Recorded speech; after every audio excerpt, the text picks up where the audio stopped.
winter was coming to the island of Sodor. The leaves had fallen from the trees, and fog rolled over the countryside.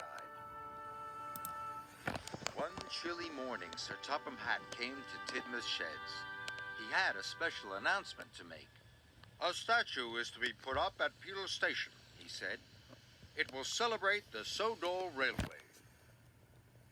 The engines were very excited. Thomas was to collect the statue from Brendam Docks. "I wonder what it will be," peeped Percy. "As soon as I find out," puffed Thomas, "I'll come back and tell you." And he steamed away. But when Thomas arrived at the docks, Cranky was still unloading the statue. "Hurry up, Cranky," said Thomas. "I want to be the first to see it." Cranky didn't like being rushed. "Why are you so excited to see the statue? You think it's going to be of you?" he scoffed. Thomas didn't say anything. He was too busy watching the workmen open the crate. The statue was covered by a large waterproof sheet. It had a very familiar look. There was a tall funnel shape at the front, and then a wide shape at the back. The shape was just like Thomas's shape. Suddenly, Thomas was very excited. "Perhaps," he whistled, "it really could be of me." That night, Thomas couldn't wait to tell the other engines about his statue. But when he arrived at the sheds, all the engines were asleep. Thomas was too excited to sleep. He beeped his whistle to wake Percy up. "Percy, Percy, I think the statue is of me," boasted Thomas. "Really, Thomas?" yawned Percy. "That's nice." "It will be wonderful to have my very own statue," tooted Thomas. He couldn't wait for morning to come. The following day, Sir Topham Hatt told the engines they were to go to the washdown. All except Thomas. He was to collect more things for the statue. First, Thomas went to Wellworth Station. He was to collect a special block for the statue to stand on. "Are you looking forward to seeing my statue?" he called to Edward. "It might not be your statue," huffed Edward. But Thomas wasn't listening. Thomas arrived at Maithwaite Station. He had to collect a special podium for Sir Topham Hatt to stand on. "Look," Thomas cried to Emily. "Sir Topham Hatt will make a speech when they uncover my statue." "Who says it's going to be your statue?" Emily huffed. "You'll see," said Thomas, and he wheeshed away.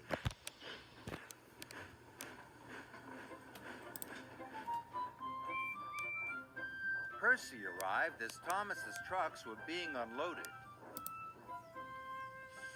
Thomas started to talk to Percy about his statue again. "Please stop talking about the statue," peeped Percy.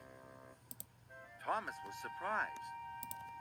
"No one wants to hear about it anymore. "No one wants to talk to you anymore," Percy added crossly. "And neither do I."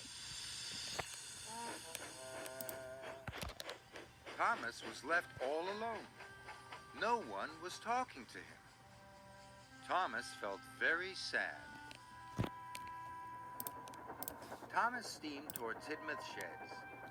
It had started to snow heavily, but Thomas kept going as fast as he could. He had to try to put things right with his friends. But when he arrived at Tidmouth, Sir Topham Hatt was there. He looked worried. "The tracks to Peel Station are blocked. None of you will be able to get to the ceremony," he said sternly. "I'll clear the tracks," tooted Thomas. "I don't want any of you to miss the party." The other engines were very surprised. They knew Thomas didn't like wearing his snowplow, and clearing the tracks would make Thomas late to see his statue. But Sir Topham Hatt was pleased.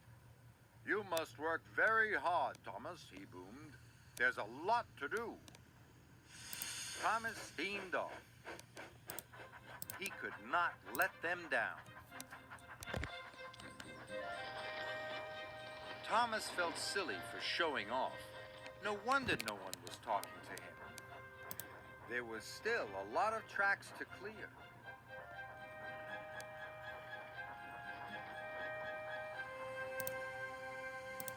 Thanks to Thomas, everyone was able to get to Peel Station. They gathered nearby. The statue was covered in snow, but the sun had started to shine and the snow began to melt. Sir Topham Hatt told everyone how proud he was of all his engines. But the engines were still thinking about Thomas, and they were still cross. Just then, there was a loud slooshing noise. A big patch of snow slid off the statue. Then another. Then another. The last of the snow fell to the ground. The engines were so surprised. "That's not Thomas," gasped Gordon. "No, it's of all of us," peeped Percy. Everyone was very excited. Then Thomas pulled up. He was very surprised when he saw the statue. "It's not of me at all," he cried. Thomas was very relieved and very happy. "I'm very sorry that I made you all so cross," he puffed. "I think this statue of us all is the best statue that could ever be." And all the engines agreed.